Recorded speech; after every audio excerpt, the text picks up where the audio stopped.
আমার এই বক্সের ভিতরে এটা কি কবুতর বাচ্চা আমি আসলে এটা জানি না, কারণ এটার মা যেটা আছে এটার চেহারাটা তুত্তা পাখির মতো, এই জন্য এই দুটোটা মা হয়েছে। আর এটা আশা করি একটা রেসার বাচ্চা, একটা রেসার আর আরেকটা হচ্ছে আপনার মনে করেন যে দেশি, দুটোটা মিলে হয়েছে। আশা করি এটা কী বাচ্চা বুঝতে পারি না, কিন্তু আমার এই দুটোটা রেসার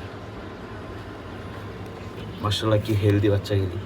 ও ওই ওই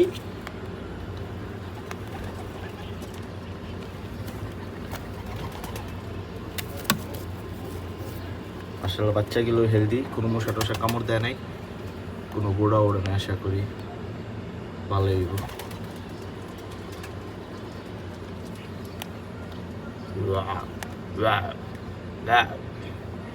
এখন এটা আবার এদিকে ডিম পারবো জায়গা করে দিছি, ডিম পাড়ার সময় হয়ে গেছে আশা করি।